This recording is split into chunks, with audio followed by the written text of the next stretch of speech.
Bienvenue dans le podcast Changer pour mieux, le podcast qui aide les femmes à aligner leurs aspirations personnelles avec leurs aspirations professionnelles.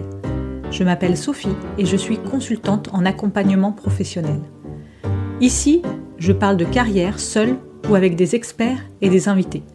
Si vous souhaitez avoir des conseils, des astuces, des expériences inspirantes pour vous aider dans vos réflexions professionnelles, vous êtes au bon endroit. Bonne écoute! Dans cet épisode de podcast, nous allons recevoir Jean-Guilain de Sève, recruteur chez Hunted, une plateforme d'intermédiation entre les recruteurs et les entreprises qui recherchent des salariés, qui travaillent notamment en Suisse et qui va nous présenter les spécificités du marché suisse. Bonne écoute! Bonjour Jean-Guilain, merci de t'être prêté au jeu de cet épisode de podcast de Changer pour mieux pour nous expliquer les spécificités du marché suisse, marché du travail suisse, la culture helvétique, ce que tu as pu toi connaître, rencontrer comme élément qui pourrait aider nos auditeurs qui seraient intéressés par un emploi en Suisse ou une orientation professionnelle en Suisse. Merci du coup de ton témoignage, de ton expérience. Et je vais te laisser la parole déjà pour te présenter pour nos auditeurs. Et puis après, on échangera un petit peu plus en détail sur ce marché suisse qui parfois est porteur de beaucoup de fantasmes. Donc, on verra si tu nous déconstruis les fantasmes du marché suisse. Alors, merci pour cette invitation. Alors, donc, je suis Jean-Guilain de Sève. J'habite maintenant depuis plus de 10 ans en Suisse. Je suis français. J'ai travaillé auparavant au Mexique, en Espagne et en France, et installé depuis 10 ans donc en Suisse, et depuis 8 ans, je travaille au sein de chez Hunted, qui est une plateforme de mise en relation entre des entreprises qui recrutent et des cabinets de recrutement. Et pour ma part, j'ai fait toute ma carrière au sein du recrutement, donc dans des divers cabinets de recrutement. Merci. Du coup, donc un parcours déjà très multiculturel, donc peut-être une connaissance des différentes cultures qui peut aussi être intéressant d'évoquer. Comme tu as vu plusieurs cultures, tu pourras aussi nous dire un petit peu les spécificités de la culture suisse par rapport à d'autres, et notamment sur d'autres pays que tu as pu rencontrer. Et déjà, justement, sur cette partie culturelle, qu'est-ce que tu peux nous dire de la spécificité de la culture helvétique? Qu'est-ce que tu as pu en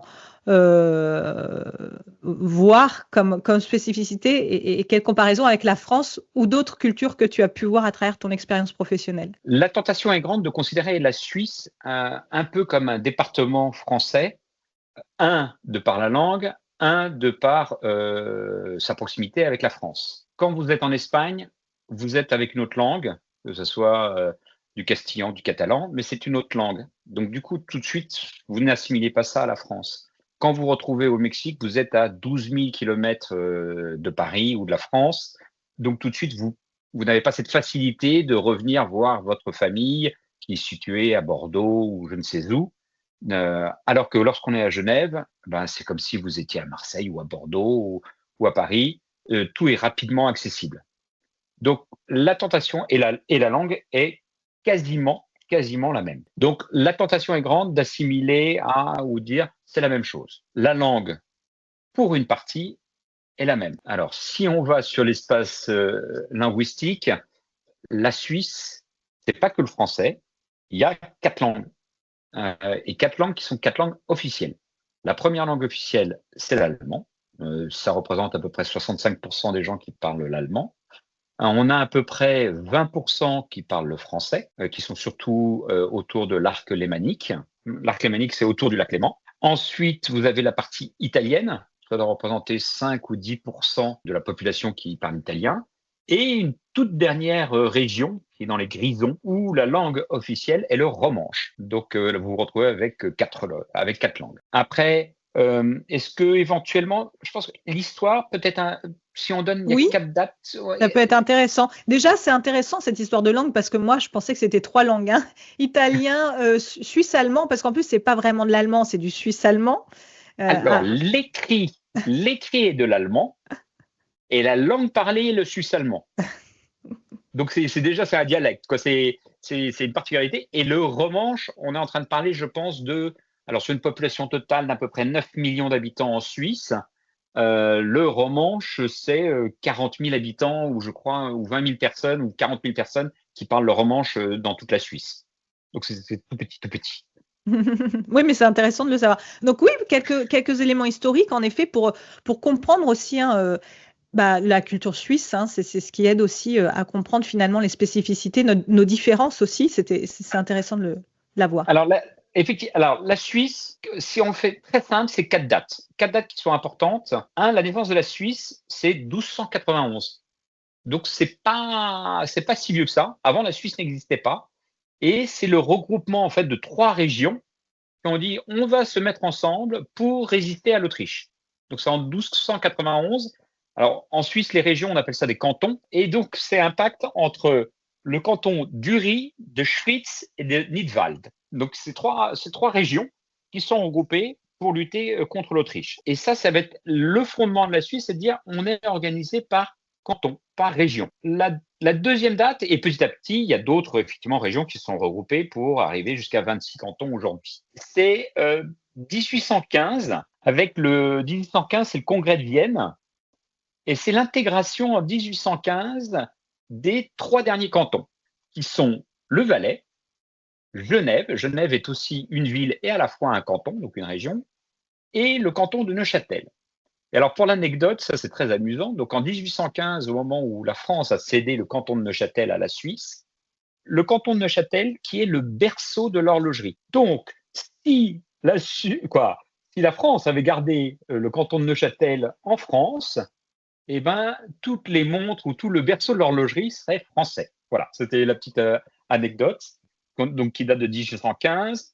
1848, c'est vraiment la réalisation, c'est la Constitution.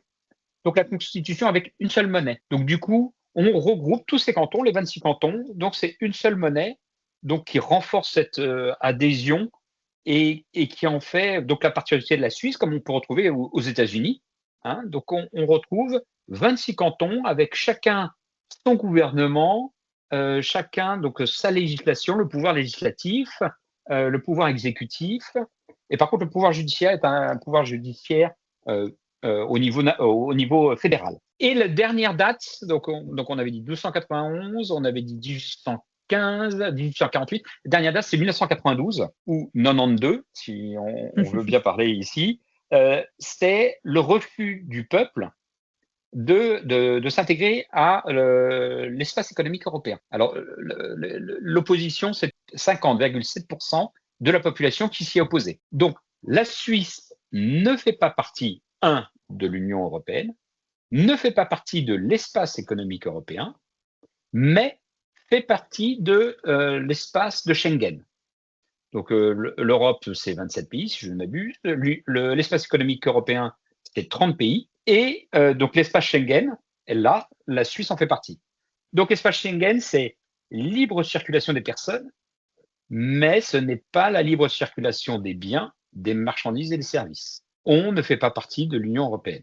Les personnes peuvent circuler, vous avez encore des douanes, vous pouvez être contrôlé aux douanes, mais on ne fait pas partie de l'Europe. La Suisse ne fait pas partie de l'Europe.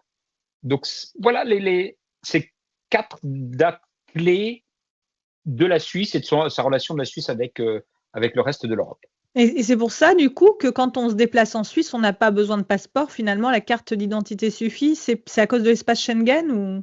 Exactement. Donc, une pièce d'identité suffit. C'est la libre circulation des personnes.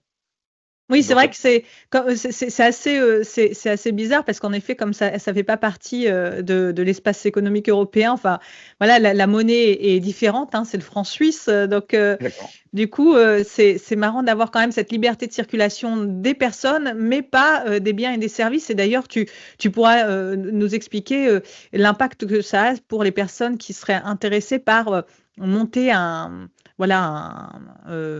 business en Suisse. Donc, on en parlera au cours de cet épisode. Oui, bien sûr.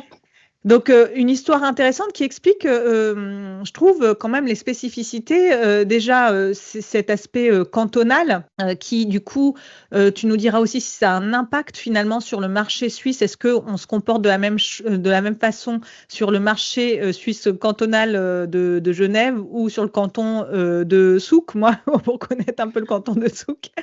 Voilà. Est-ce qu'il y a des choses très différentes en plus de la langue, parce que c'est déjà des cantons qui n'ont pas forcément les mêmes langues. Mais du coup, tout ça, ça se traduit comment en termes de marché du travail suisse? Est-ce qu'il y a des spécificités? Et puis après, en termes, on parlera aussi peut-être rapidement de la protection sociale qui est différente en France et en Suisse. La Suisse est très influencée par les économies frontalières. Donc, on a l'Allemagne, la France, l'Italie, que je ne dis pas de bêtises, l'Autriche et le Liechtenstein. Donc, on est très dépendant de l'ensemble de ces frontières.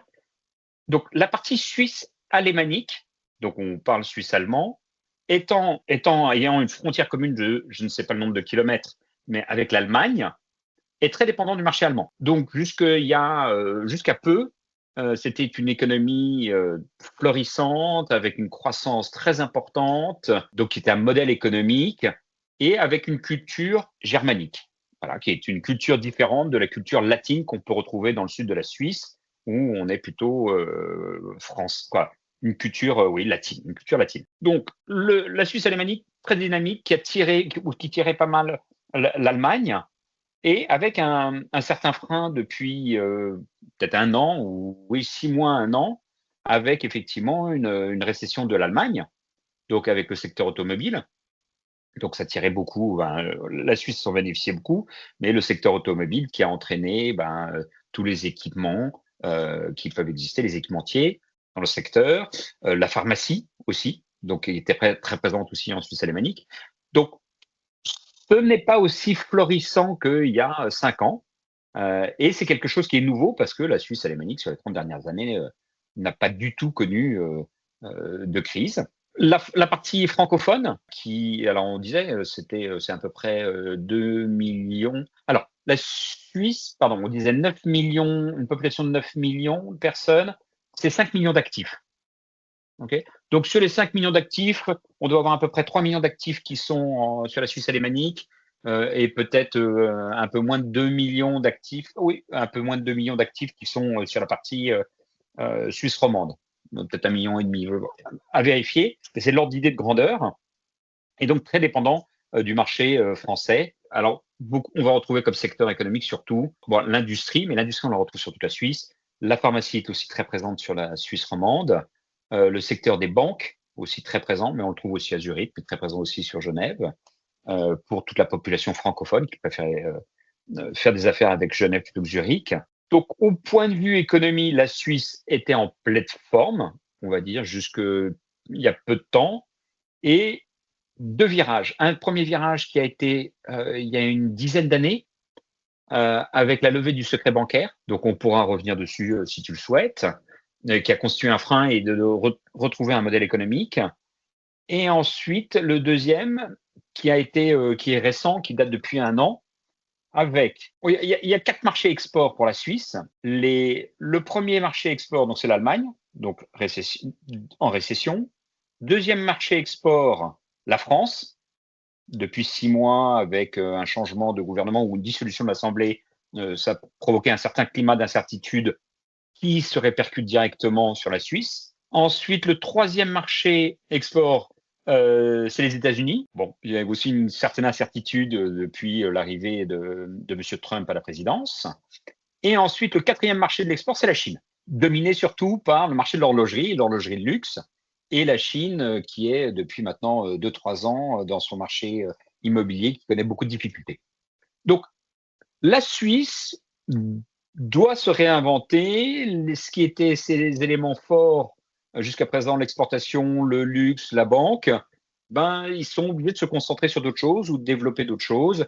Donc, ça a un impact sur finalement les métiers où peut-être qu'avant, il y avait plus d'opportunités professionnelles. Alors déjà, je note quand même une majorité d'actifs sur la partie germanique, quoi. Enfin, Oui, ouais. Suisse alémanique, sur la Suisse Voilà. alémanique.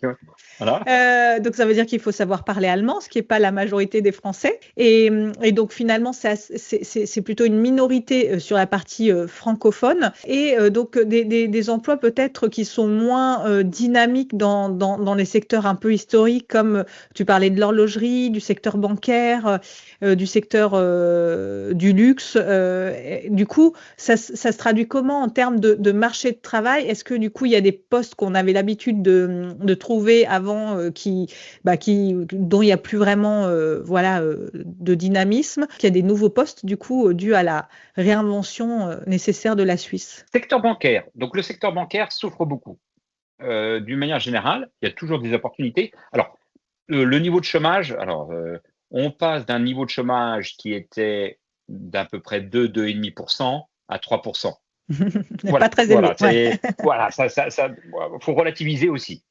Ordre d'idée, en France, c'est 7% à peu près. Ouais. Oui, voilà, exactement.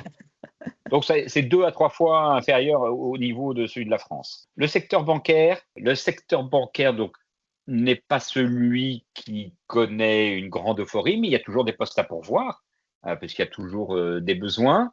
Mais ce n'est plus l'âge d'or. Voilà, ce n'est plus l'âge d'or de la banque tel qu'elle a pu le connaître jusqu'à il y a une quinzaine d'années. Le secteur de l'horlogerie, en ce moment, il souffre. On parlait tout à l'heure de la Chine. Le jour où la Chine ou l'Asie redécollera, ça recommencera. Certains groupes horlogers ont lancé leurs résultats il y a une dizaine de jours. Le Swatch souffre beaucoup. Richemont souffre moins du fait de produits manifestement ultra luxe. Mais en ce moment, il y a moins de postes à pourvoir dans le secteur de l'horlogerie. Mais dans 6 mois, si l'économie redémarre, je pense qu'il n'y aura pas de problème. Pas de problème. Ça sera peut-être un peu plus facile. Le secteur pharma, life science, souffre parce que moins d'exportations en ce moment. Moins d'exportations sur l'Allemagne, moins d'exportations sur les États-Unis. Donc, du coup, c'est un peu plus difficile. Mais il y a toujours des postes à pourvoir. Donc, l'économie souffre, mais résiste quand même. Donc, on est assez confiant sur du moyen terme. Sur du court terme, c'est un peu plus difficile. J'en profite pour rebondir sur la population active en Suisse sur les étrangers. Juste pour vous donner un ordre d'idée, il y a quand même on parlait tout à l'heure de 5 millions d'actifs, il y a quasiment, je crois que c'est quasiment 10%, c'est 400 000 actifs qui sont des frontaliers. Donc, qui sont des gens qui habitent dans leur pays d'origine, l'Allemagne, on parlait Allemagne, Autriche, France, et qui passent la frontière tous les matins. Donc, vous avez 10% de la population active qui sont des étrangers et qui viennent travailler en Suisse. Une nécessité, et après, vous avez aussi tous les étrangers qui habitent déjà en Suisse et qui ne sont pas frontaliers, mais qui sont des Italiens installés sur Genève.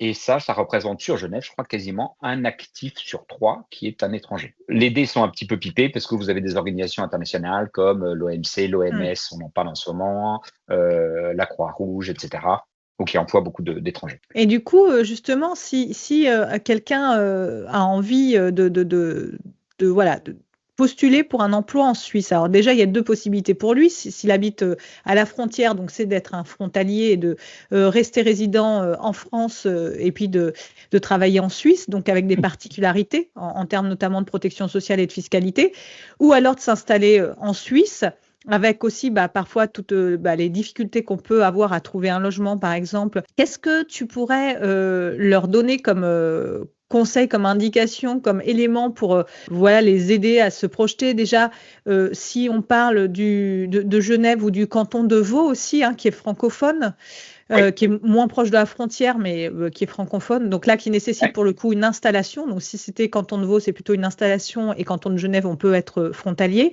Qu'est-ce que tu pourrais leur apporter comme élément pour les aider dans leur compréhension du marché? Donc on a parlé donc de l'horlogerie, la pharmacie, l'automobile plutôt côté Allemagne et le secteur bancaire avec les éléments dont on a parlé. Est-ce qu'il y a d'autres métiers porteurs qui sont peut-être parfois boudés par les Suisses de souche et qui pourraient du coup être plus faciles d'accès aux étrangers, notamment aux Français?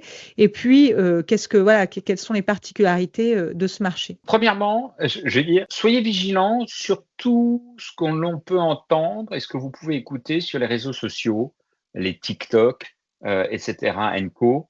qui vous disent venez en Suisse, vous allez voir, votre salaire va tripler, c'est génial, je gagnais 1500 euros et maintenant je gagne 4000 euros. Oui, le salaire est plus important, mais il faut être vigilant et on reviendra dessus après.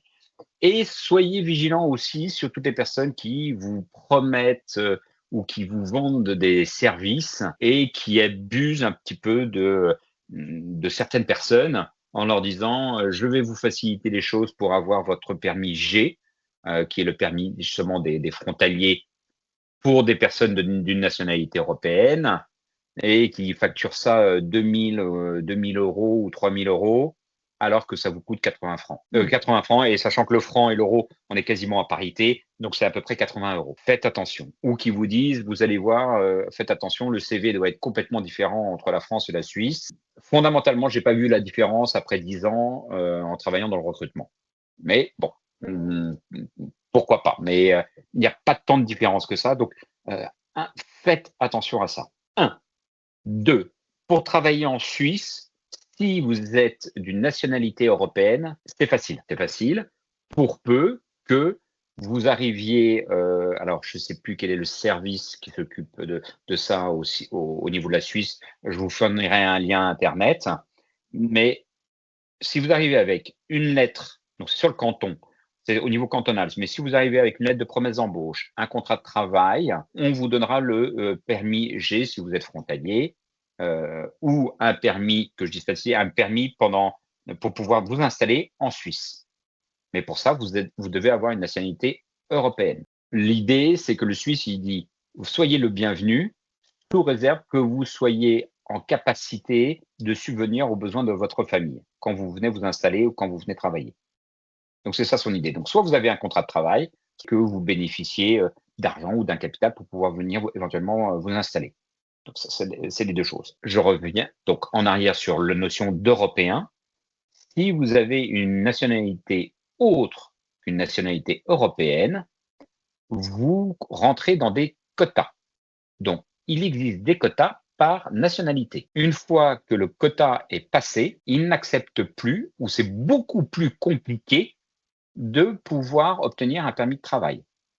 Il faut prouver que ce travail, on ne peut pas le trouver dans aucun Suisse, aucun Européen pour pouvoir assurer ce travail. Et très, très peu d'entreprises sont prêtes à faire les démarches pour dire oui, j'ai besoin de cette personne qui est non européenne et qui est non suisse pour pouvoir faire ce travail. Donc, si vous êtes non européen, à moins de prouver que vous avez une expertise très, très pointue sur un élément très, très important, ça va être très difficile pour vous. Dans les non-européens, j'inclus donc aussi les Anglais. Ah oui. Les Britanniques ne font plus partie. Donc, du coup, eux, ils rentrent dans des quotas, tout comme un Indien, alors qui ne sont pas sur les mêmes quotas, le même nombre, que je ne connais pas les chiffres, mais il y a des quotas qui sont définis par canton. Et les quotas, c'est Alors, je du sais coup plus, en termes de proportion de personnes actives, quoi? 5000 Voilà. personnes. C'est Ouais. 5000 personnes. Donc, Ouais. alors je ne connais pas les chiffres, 5000 personnes pour telle nationalité, Ouais. 2000 personnes sur telle nationalité, 100 Ouais. personnes pour telle nationalité. Et les gens du Kosovo ont une exception. Si jamais vous êtes du Kosovo, il faudra juste vérifier parce qu'il y a une exception là-dessus. Donc, attention aux miroirs aux alouettes. 2, si vous êtes non européen, ça va être très compliqué. On parlait tout à l'heure je pense que la culture suisse, c'est une culture de responsabilisation. Les gens sont responsabilisés face à la vie de tous les jours. Le Suisse va devoir payer sa sécurité sociale. En France, c'est entre guillemets inclus dans les charges de votre salaire. En Suisse, non. C'est vous-même qui devez aller vous occuper de payer votre sécurité sociale. Ça s'appelle, on cotise auprès de l'AMAL et ça va vous coûter entre 500 et 600 francs par mois. C'est un coût qu'il faut tenir en compte, donc 500 fois 12, et c'est un coût qui vous incombe à vous. Oui, peut-être vous allez gagner plus, mais attention, le coût de la vie est supérieur. Donc, on commence par la sécurité sociale. Deuxièmement, le coût de la vie, le panier moyen va vous coûter 50% de plus. Donc, quand vous irez vous faire vos courses au supermarché, eh ben, ça vous coûtera 50% de plus en Suisse qu'en France. Le poulet fermier, vous allez le trouver, il va être aux alentours de 30 francs, 30 euros. Je l'ai vu même une fois à 50 francs. Et en France, vous allez le payer peut-être 15, 20 euros, votre poulet fermier. Oui, le coût de la vie est beaucoup plus cher. Les services, le train aussi, ça vous coûte beaucoup plus cher. Le logement. Le logement, je crois, je sais plus, j'avais vu ce chiffre, mais le logement, ça va vous coûter, je crois, plus de 30%. Après, tout dépend du coin, dans quel coin vous allez être pour les logements. Transport, donc on en parlait. Donc oui, le coût de la vie est plus important. Donc les salaires. Alors, si on en vient sur le salaire, au niveau fédéral, il n'y a pas de salaire minimum. Au niveau cantonal, il y a certains cantons qui ont défini un salaire minimum. Le canton de Genève, le salaire minimum, il est de 24 francs de l'heure, en sachant que, en moyenne, vous allez travailler en Suisse, c'est en moyenne entre 40 et 42 heures par semaine. Donc, on n'est pas aux 35 heures comme en France. On travaille entre 40 et 42 heures. Donc, vous faites j'ai pas fait le calcul, je vous présente mes excuses, mais vous faites les 40 heures par semaine fois les 24 francs. Donc, vous allez vous retrouver avec des salaires qui sont beaucoup plus importants en salaire minimum qu'on peut retrouver en Suisse par rapport à la France. Mais parce que la protection sociale n'est pas la même, le nombre d'heures travaillées n'est pas le même, le coût de la nombre de vie n'est congés pas le payés, même. le congé payé, vous allez avoir beaucoup moins de congés payés. La loi, c'est 4 semaines de congés payés par an. Un certain nombre d'entreprises vous mettent 5 semaines. Chez Until, nous avons 5 semaines de congés payés, ok. Mais le minimum légal, c'est 4 semaines. Et après, vous avez les jours fériés. Et les jours fériés, je crois que c'est de 9 à 12 jours fériés, parce que d'un canton à un autre, ça va changer. Donc, au mieux, si vous voulez, vous allez vous retrouver peut-être avec 20 ou 30% de congés en moins qu'en France, qui a les 35 heures, et souvent les 35 heures sont appliquées sous forme de congés supplémentaires ou de RTT, si j'ai bien compris. Donc, ça, l'économie suisse aussi sur le contrat de travail. Le contrat de travail aussi, c'est très souple. C'est très souple. Ça tient sur une page. Allez, peut-être 2, parce que s'il y a des clauses de non-concurrence, mais c'est très, très simple. En Suisse, le contrat de travail, je vous prends l'exemple, c'est le licenciement. Voilà, un licenciement, une personne peut être licenciée sans qu'on ait à se justifier. Vous devez respecter un préavis, mais un patron d'entreprise peut licencier une personne sans avoir à se justifier. L'exception va être les personnes qui sont dans le cadre d'un congé maternité. Donc ça, vous ne pouvez pas licencier. Donc à partir du moment où une femme annonce qu'elle est enceinte, elle ne peut pas être licenciée jusqu'à 16 semaines après son congé maternité. Mais elle peut être licenciée avant, elle peut être licenciée après, tant que le patron est justifié. Ça peut être un licenciement abusif si on prouve que le licenciement est dû au fait qu'elle était enceinte, oui, mais sinon, non. Voilà. Donc, on peut licencier. Là-dessus, je voudrais rajouter un énorme bémol, c'est que le rapport dans l'ensemble, il y aura toujours des exceptions, mais dans l'ensemble, le rapport patronat-salarié est peut-être beaucoup plus proche que ce que l'on peut entendre en France. Le tissu économique, il y a 500 000 entreprises en Suisse, approximativement. Sur les 500 000 entreprises, 98% des entreprises sont des entreprises de moins de 250 salariés. Et là-dessus, vous en avez les 99% qui sont des entreprises de moins de 50 salariés. Vraiment, le tissu économique, c'est beaucoup, 98% des entreprises de moins de 50 salariés. Ce qui veut dire que ce sont des petites entreprises, ce sont des entreprises familiales. Donc, ce sont des personnes où l'entreprise, elle est dans un village, les salariés sont des gens du village, le patron de l'entreprise est quelqu'un du village qui côtoie les mêmes personnes tout le temps, qui vont chez le même boucher, qui vont fréquenter les mêmes activités que les personnes du village. Donc, il y a une certaine proximité. Il y a un certain, je ne sais plus quel est le terme, mais vraiment une protection familiale de la part du patron. Donc, quand le patron licencie, il ne le licencie pas de gaieté de cœur, parce qu'il sait qu'il va retrouver la personne sur le marché le samedi quand il va faire ses courses. Donc, le rapport patron-salarié n'est pas du tout le même que celui qu'on peut retrouver dans d'autres pays. Ça, c'est la première chose. Ce sont des entreprises familiales, ça, c'est autre chose. Et le troisième élément, c'est que si il licencie quelqu'un, il va être très embêté parce que retrouver un salarié est très compliqué. On parlait tout à l'heure de taux de chômage qui était entre 2 et 3%. Donc, il sait que ça va être un enfer pour trouver quelqu'un d'autre. Donc, du coup, il va tout faire pour voir s'il peut adapter le poste, s'il peut faire évoluer la personne, s'il peut former la personne. pour l'adapter sur un autre poste. Le rapport du monde du travail est très différent à celui qu'on peut avoir en France. Est-ce que, au niveau du rapport tu parlais tout à l'heure des CV, est-ce que, la Suisse est aussi attachée au diplôme que la France? Ou est-ce que, l'expérience peut compenser? Est-ce que, ils s'intéressent plus aux compétences qu'aux diplômes? Comment c'est le rapport des entreprises au bagage académique Alors, ou dans l'ensemble, très conservateur. Très conservateur. On parlait tout à l'heure, entreprise familiale, tout dépend qui vous avez à la tête de l'entreprise. Si vous avez encore le grand-père qui est né dans les années 30, qui a vécu toutes les révolutions technologiques, informatiques, il est possible qu'il reste très conservateur, il a besoin de papier, il a besoin de diplôme, ou ça le rassure. Si vous avez un patron d'entreprise familiale qui est jeune, dynamique, ou tout simplement ouvert au changement du monde, eh ben, on va avoir une approche qui va être différente, où on va avoir quelqu'un qui accepte les nouvelles technologies, que ce soit pour postuler, pour répondre par mail, qui va mettre des systèmes d'information, de ressources humaines informatisé et qui va être sensible à tous les réseaux sociaux et qui voit un moyen de communiquer pour promouvoir ses services en tant qu'entreprise ou de produits qu'il peut fabriquer. Tout dépend du type de patron qu'on va avoir en face. Donc, dans l'ensemble, assez conservateur, mais petit à petit, les choses changent. On parlait tout à l'heure de si vous venez, vous êtes étranger et que vous venez travailler en Suisse, attention, euh, la Suisse n'est pas l'Allemagne, la Suisse n'est pas la France, c'est deux choses différentes. Et il est vrai que dans l'ensemble, que les Français n'ont pas forcément une bonne réputation. Ok.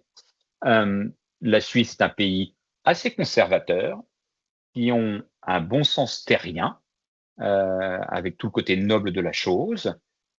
Et les Français, souvent, sont vus comme des personnes qui ont une certaine arrogance et qui arrivent en terrain conquis.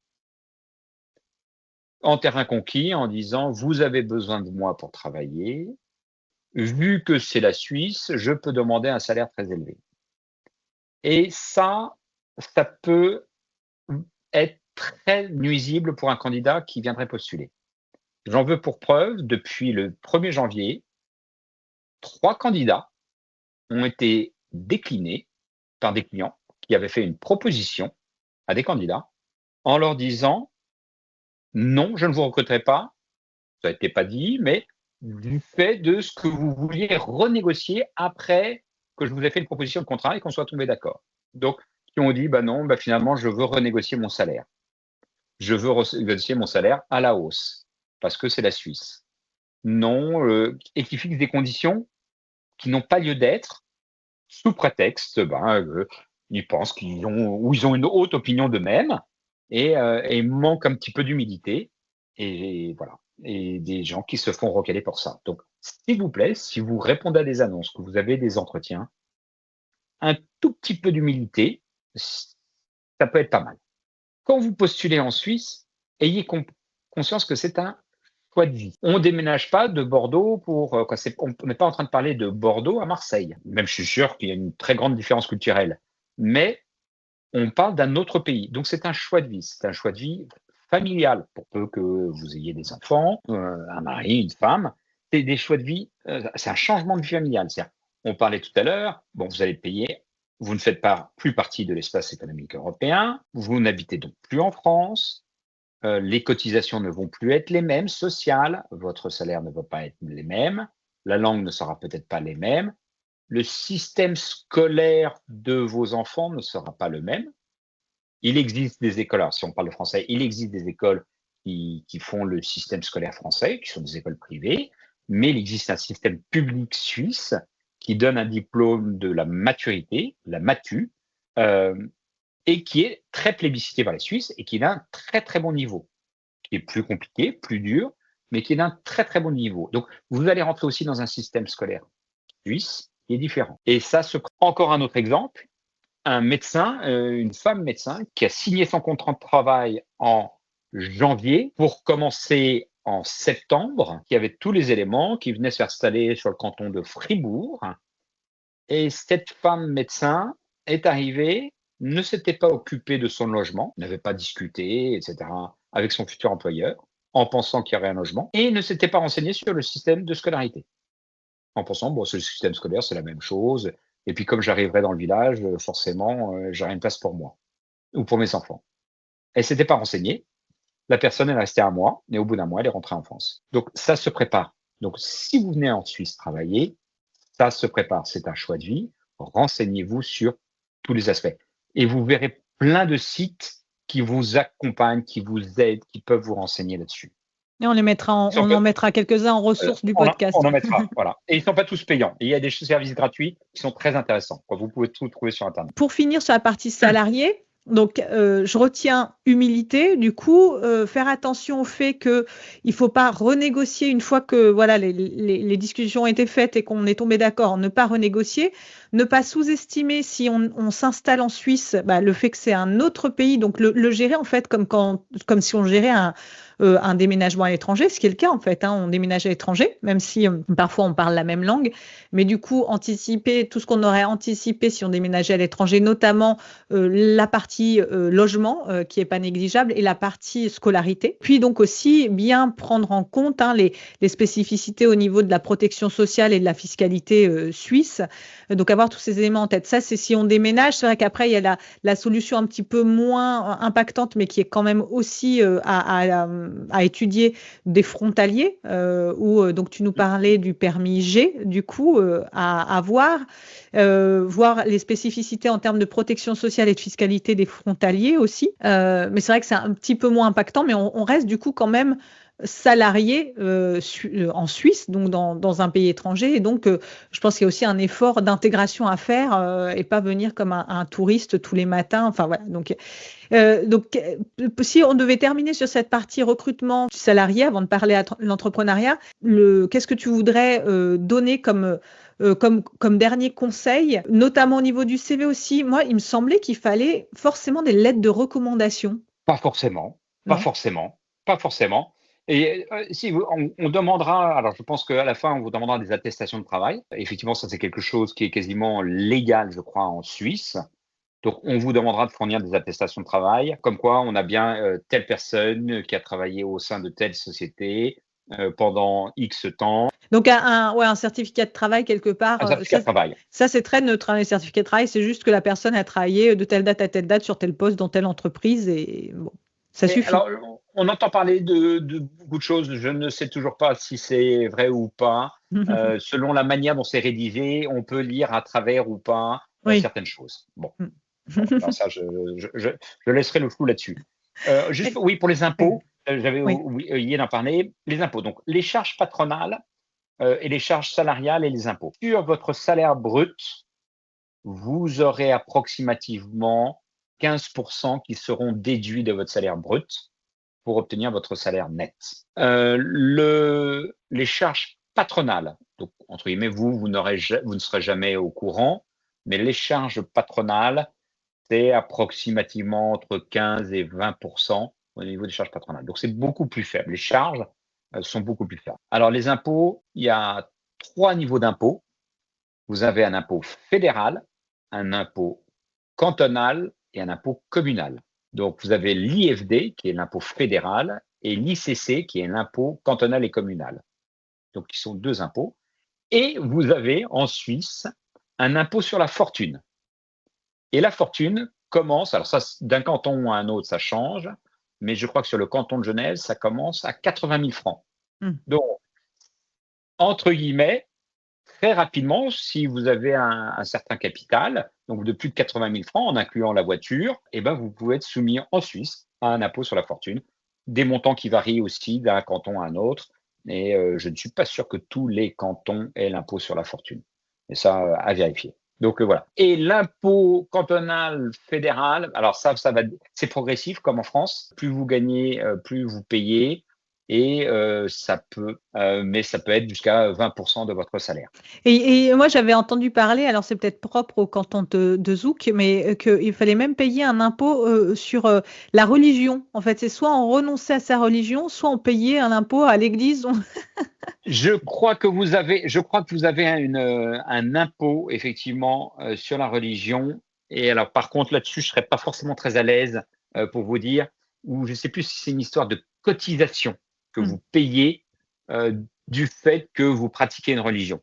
Mmh. À valider, et ça, je pense que d'un canton à un autre, là aussi, ça change. Mmh. Donc Mais c'est je ne vrai suis que pas ça, très à c'est l'aise. étonnant pour, en tout cas pour notre, voilà, en tant que Français de se dire: «Mais c'est soit on dit officiellement qu'on renonce à notre religion, soit on cotise». Donc c'est vrai que c'est assez spécifique. Au niveau de l'entrepreneuriat, du coup, si quelqu'un, parce que je pense que parmi nos auditeurs, il y a peut-être aussi des personnes qui ont des voilà, des ambitions d'entrepreneuriat. Est-ce qu'il est facile d'entreprendre en Suisse pour un étranger, Union européenne, hors Union européenne? Comment ça se passe? Déjà, pour qu'il puisse venir, s'il vient s'installer en Suisse, il faut qu'il puisse prouver auprès de l'administration qu'il puisse être autonome financièrement. C'est-à-dire que oui, s'il arrive et qu'il ne peut pas prouver qu'il a une activité qui est une activité qui peut être rentable ou qui est rentable, je pense que ça va être compliqué en tant qu'indépendant de rentrer sur le territoire suisse. S'il arrive à prouver ça, après, il peut devenir indépendant. Pour être indépendant, il faut prouver faut amener 3 factures de clients différents, et là-dessus aussi, on vous enverra des liens, pour prouver qu'on puisse être réellement indépendant. C'est-à-dire qu'on vous demande d'abord de facturer avant de prendre votre statut d'indépendant. C'est-à-dire qu'en gros, on ne lance pas la démarche administrative avant de prouver que vous puissiez faire de l'argent. Donc c'est à l'inverse du système auto-entrepreneur, je crois, sur la France. Donc ça, c'est la. Donc il faut que vous entre guillemets que vous puissiez prouver que vous êtes indépendant financièrement. Et une fois que vous êtes indépendant financièrement, qu'on vous donne le permis pour entrer en Suisse, dans ces cas-là, avoir au moins 3 factures dans des entreprises différentes pour montrer que c'est quelque chose de viable et lancer votre statut. Et alors les sites Ah d'emploi, oui. si jamais vous cherchez un emploi, n'hésitez pas. Alors LinkedIn comme réseaux sociaux, très développés, très utilisés.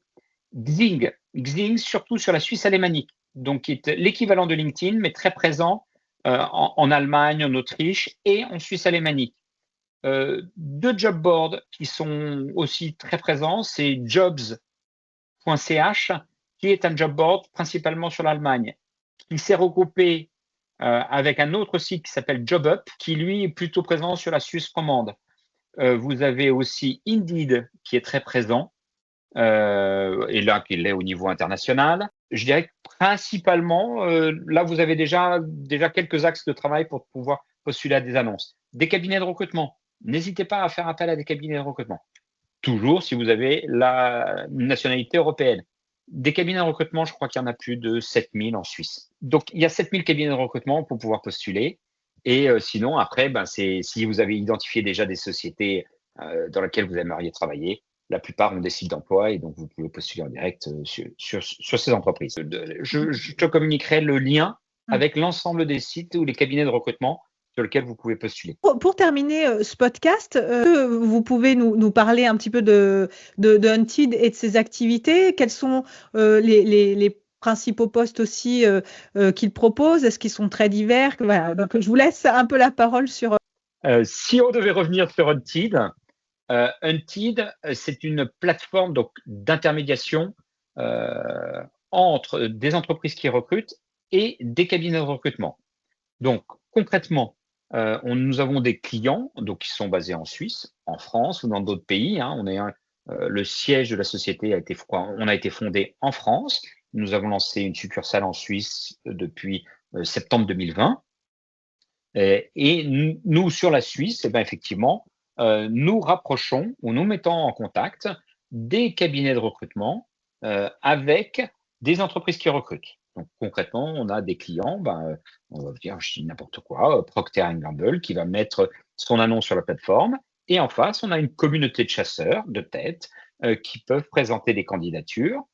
Et si une des candidatures est recrutée à l'issue des entretiens, nous facturons le client et nous rémunérons le chasseur de tête. Donc c'est de l'intermédiation, c'est un concept qui est très peu développé encore en Europe, et je pense qu'effectivement sur ce marché naissant, on est effectivement les premiers en Europe au point de vue de taille de marché qu'on peut avoir. N'hésitez pas. Donc moi je m'appelle Jean Guillain de Sèvres Et vous pouvez voir mon profil LinkedIn, je suis accessible. Oui, on le mettra Voilà. aussi en ressources du podcast pour ceux D'accord, qui seraient intéressés, qui voudraient se rapprocher bien sûr, de toi, il n'y a pas de que ce problème. soit peut-être des entreprises aussi suisses si elles nous écoutent, Pourquoi pas, bien sûr, ou elles des sont candidats bienvenues. potentiels. Un mot de la fin avant de terminer cet épisode de podcast? Il y a une demande, on a besoin, la Suisse fait travailler beaucoup d'étrangers, hein, on parlait de 400 000 étrangers. Des permis frontaliers, il y a 25 000 permis frontaliers qui sont Non, l'année dernière, c'était 24 000. 24 000, et c'est un chiffre qui progresse tous les ans, mais 24 000 nouveaux permis frontaliers qui sont faits par an en Suisse. Donc, la Suisse a besoin de ressources étrangères, de main-d'œuvre étrangère pour faire fonctionner son économie.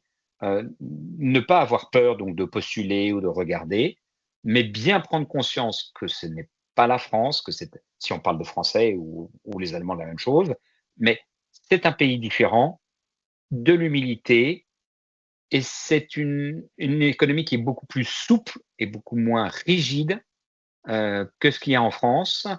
Et pour peu que vous soyez souple, que vous ayez de l'humilité, que vous ayez envie de faire un nouveau projet de vie, de choix de vie, n'hésitez pas à postuler sur les annonces qu'il y aurait en Suisse. Voilà.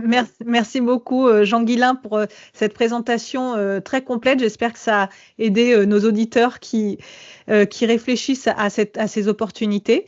Merci de cette présentation et bonne journée. Merci d'avoir écouté cet épisode de podcast. J'espère qu'il vous aura été utile pour mieux comprendre les spécificités du marché suisse. Si ce podcast vous a plu, n'hésitez pas à laisser une note, un commentaire et à partager à vos amis. À bientôt pour le prochain épisode.